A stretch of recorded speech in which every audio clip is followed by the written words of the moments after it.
part, to access or to name.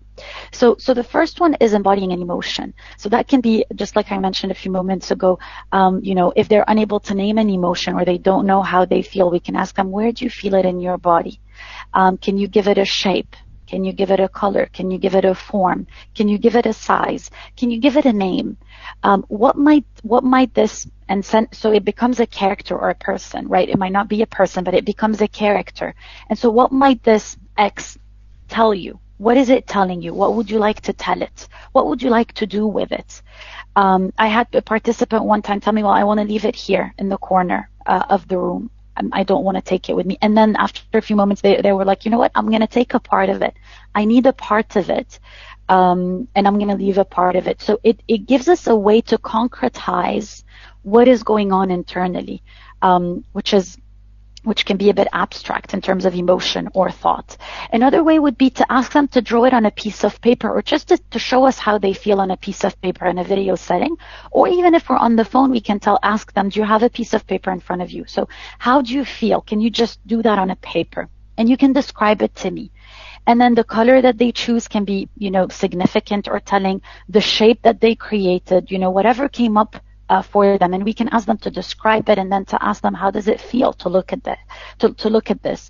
And so there's projection there. We're creating a distance between the person and their feeling, and we're getting more clarity about what's going on internally by exploring and unpacking that through drawing, through a picture, something that is concrete. The empty chair is an exercise that can also be done, on the phone or in a video setting. So when a participant, for instance, needs to face someone or needs to share something with a person, with a partner, with a parent, with a sibling, and they're unable to say it, or they have said it multiple times and it's not working, we can invite them to try to do it in the therapeutic space, in a safe space, witnessed by the therapist, with the support of the therapist, and to imagine this person sitting on a chair in front of them, and to basically tell them what they need to tell them. So this can be a practice for them to try things out in different ways, and then to check in with them. How does it feel to say this out loud? What do you think about saying this? And they might want to try this several times and to see what works, what doesn't work, what they would like to change. Another variation of that is to ask them to switch places. So for instance, I want to face, let's say, my parent. And so I put them on a chair and I tell them, what you did was really annoying, or that hurt my feelings. And then the therapist can pause the participant and tell them, okay, pause. Can you switch places, and can you be the parent right now? What do you think your parent might respond? What might they say back? And so that gives them an opportunity, to develop empathy, to be in the place of the parent, to think about how their parent might be perceiving the situation, what they might respond in that situation. And then after they respond as the parent, they go back to being, themselves, and then they continue the conversation. Then they might be paused again, and so they build this conversation with themselves, and it helps them have more understanding of the other person, to have more empathy, and to feel maybe a bit safer and more comfortable to engage in that conversation outside of therapy if they choose to do that. The use of metaphor can be really very wide and varied. A few examples that I really enjoy, it can be like a check-in also exercise on the phone. For instance, if a participant, sometimes you ask someone, how are you feeling? They're like, I don't know. I don't know how I'm feeling. It's overwhelming. There's a lot going on. Or, I don't know a lot of emotions, or I'm not feeling anything. So a metaphor can be really a way to access, how the participant is feeling. A few examples would be, for instance, what mean of transportation are you today? And so based on how they feel, they get to choose, maybe I'm a Ferrari, I'm not stopping, or I'm a Ferrari getting ready to move, or I'm a bicycle trying to go up a mountain, or I'm a small boat, rocking with the movement of the waves. So all of that is information. The participant is actually expressing how they're feeling without having to say, I'm so rushed, I'm so anxious, I'm so tired, if they don't want to, or if they're unable to. It's just an additional tool that can help them express how they feel in a safe way. The reporter is a really fun exercise that I got to do in a group setting that can also be applied in an individual setting. So again, asking the participant, if you were to report from anywhere today, You get to choose, and it can be a real place or a fictional place. Where are you reporting from, and can you tell me what do you see, and what do you hear? When I did that, I said at the time, that I was in my neighborhood in Lebanon, and I described the scenery and the sounds I heard and the chaos and the movements and everything. A colleague of mine, said that they were out of space, and they described the planets and what they were seeing. So every person shares based on where they are at that moment, the level of distancing that they need. To me, I wanted to share something that was personal and close to me. Somebody else needed more distance, and so it was a space that they haven't, visited physically. So again, it's a way to allow the participant to just use their imagination to describe how they're feeling and where they see themselves. Storytelling, is another technique that can be, used in multiple different ways. So it can be by telling a real story that they want to tell about themselves, about their lives, but it can also be used to construct hypothetical or not so hypothetical situations and to explore the various ways the story could end. So in this, using storytelling, the participant might have more agency, to create a story and to end it the way they want, and that can give them insight. They can give them creative ways to deal with situations in their life. In this technique, the client is in a position of leadership concerning the characters, the situation, and the resolution, allowing them to work through their own experiences and find healing. So these are just a few, interventions that can be used in a single session model. In a short-term process, we have a little bit more time with participants, so we get to try some other things. One of my favorite interventions is the 6-part story. So this is a technique where we ask the participant to take a piece of paper, to divide it into 3/3, so to draw 2 lines, and then to draw a 3rd line dividing in the middle, dividing the paper into 6 boxes, okay? And then we ask them to draw a character in the first box, and it can be a real, inanimate, fictional, whatever they choose to be. In the second box, we ask them to draw the context or the environment of the character. And in the 3rd box, we ask them to draw the goal or what this character wants. In the 4th box, we ask them to draw the obstacles, what is stopping them from reaching their goal. In the 5th box, we ask them to draw the support, whatever can help them or whoever can help them in that situation. And in the 6th box, we ask them what happens next. And so they get to decide what happens in that story. And it's really fascinating, the choices that people, make. I had a participant once draw a pen. The character was a pen.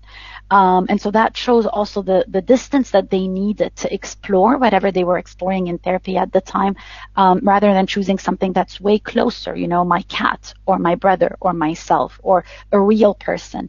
And they get to decide what happens to this pen. Do they get, will this pen reach their goal? Where they get the support that they need? So instead of asking as a question, do you have a support system? Who is supporting you? Through this intervention, we can get information about that. Person in your life is an exercise where the participant get to play themselves.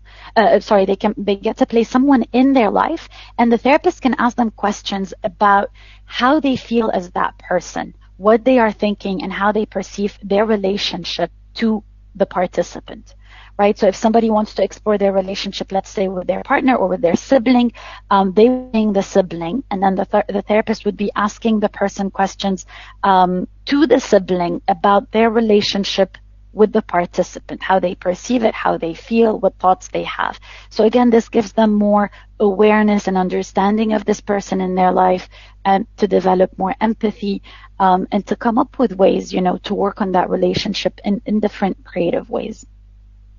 Yourself at different ages is an intervention where the participant can either play themselves at different ages. So if there's time, if the participant feels comfortable trying this out by using their body, moving around, embodying themselves at different ages, or to choose a specific age, for instance, that they're exploring at a time where something happened and they feel, stuck, or there's a block there. So to just go back to that time and experience that through the body, or maybe projecting themselves to a time time in the future, how they'd like to be, and embodying that change to feel it in the body. Now, an adaptation would be if the participant is not comfortable, or if we're not able to do that, for instance, on the phone, we can ask them to draw these different ages that they're working through, or that specific age that we're working through, and then to describe what do they see, would they like to make any changes, and to explore that drawing and to see if they can draw any connections, if there's anything that they would like to change, and to compare the different ages. So to explore that through the drawing. The magic shop is really, I love this intervention because it's really fun, very insightful, and very interactive. So it's a shop where the participant comes in to purchase a human quality, and the therapist is the shopkeeper. And so the participant, based on what's going on in therapy, or based on how they're feeling, they decide that they need to buy something. And the therapist or the shopkeeper, by asking them questions, helps them to unpack what they need exactly, and how to get it. And then eventually they would ask them, well, you need to give up something for it. For you to be able to get that, you need to give something up. I wanted to share a short vignette just to give you an example of how that goes, but I'm also aware of the time. So I'm just going to very shortly say that a vignette based on a real, a vignette from a therapist who wrote that from their experience, shares that the client comes into the shop and they ask for love. And then through the conversation, they realize that what they really need, they start by saying, I feel like people don't care for me. And so through the questions, they realize that what they really need is worth. It's self-worth and not necessarily love from others. And so they have a conversation with the therapist, and then they ask them, can you put a little bit of self-esteem there? I'm low on that. Oh, you know what? Maybe I need self-love. And so the conversations unfolds, and then eventually the shopkeeper, who's the therapist, asks them, okay, well, what are you willing to give up for that? How are you going to pay for that? And then the participant needs to think of something that is standing in the way of them being able to feel this self-love that they would give up for, give up to get that self-love. Okay, so that's briefly a little bit. Poetry writing. So as we know, we try to invite participants to journal. We know the benefits of journaling. It's a form of expression. It's also a reflective tool. Poetry writing is similar to that, but it's more creative. So if somebody enjoys writing, if they like to write, poetry can be very helpful, because it's also there's a sense of achievement. It's a piece of art that they can, share, that they can keep to themselves. So it's another way also to invite them to express how they feel and to reflect. Discussing music, imagery, and lyrics. So sometimes you want to ask participants to choose a song that speaks to them, or a song that they've been stuck on for a while. And then to ask them, okay, what stands out to you? What touches you in that? And to explore that together. I've noticed personally that, I was analyzing a song in a music therapy class, a song that I was stuck on, years ago. And then just by looking at the lyrics, I hadn't noticed, there was one line that I really liked and the music, but then when I looked at the lyrics, I realized that it spoke a lot about what I was going through in that time. And then I shared that with a therapist friend of mine, and she remembered the song that she was stuck on when her grandmother passed away. And then she looked up the lyrics and she was like, oh, that also relates a lot to what I was going through. So it's interesting how we make choices without realizing, and they can say a lot about what we're going through. So by using that in therapy, we can access a lot of things. We can access a lot of subconscious and unconscious things in a very creative, light, and safe way. And finally, role play, as I mentioned earlier. So it can be either the participant playing themselves, the therapist playing someone else, sometimes switching roles. The client can direct the therapist in how to play the person that the client wants them to play. Or it can also be by using small objects, creating scenes by using small objects if the participant feels more comfortable doing that. So some tips to incorporate creativity in therapy. We want to encourage our clients to explore different art forms, music genres, or writing styles to find what resonates with them. We want to provide a variety of creative materials and resources to support clients' artistic expressions.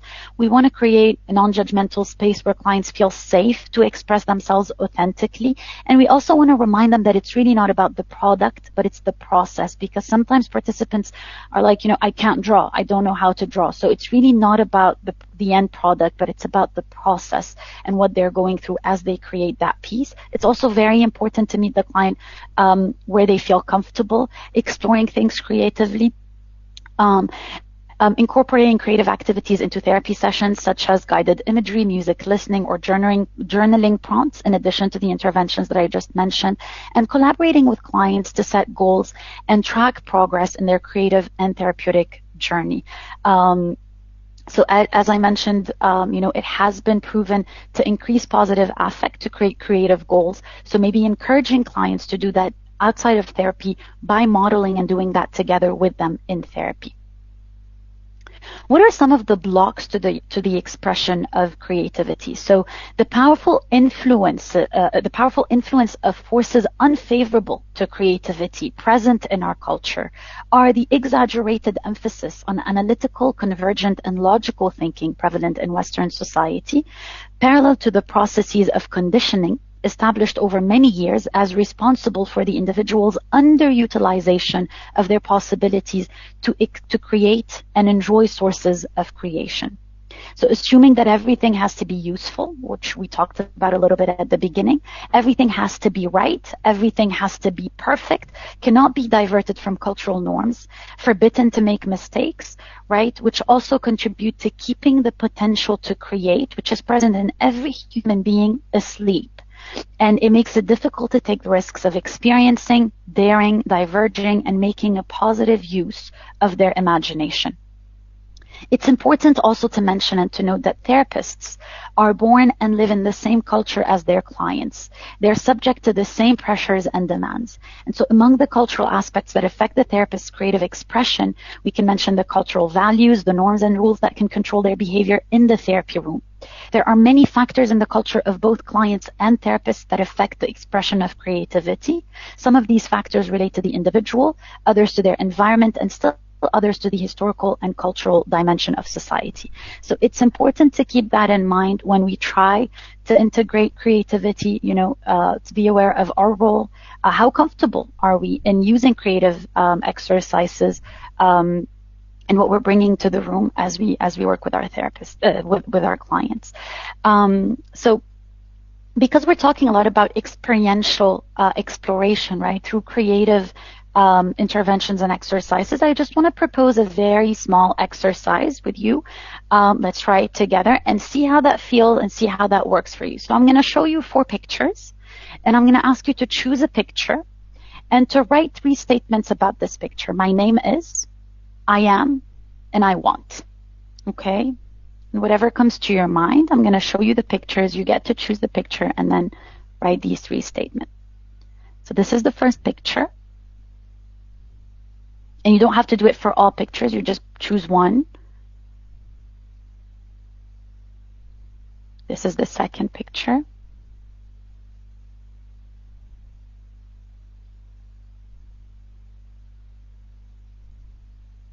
This is the third picture.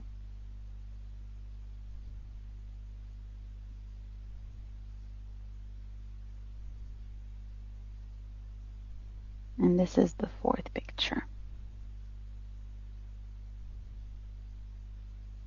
These are the 4 pictures, just for you to remember.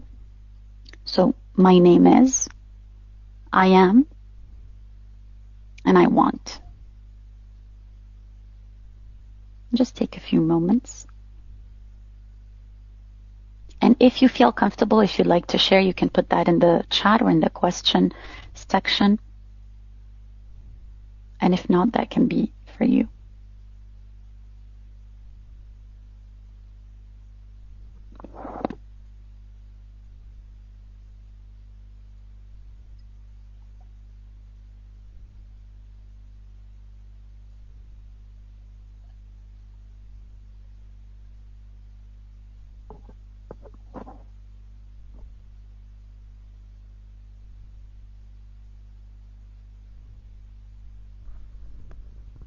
So I'll give you one more minute.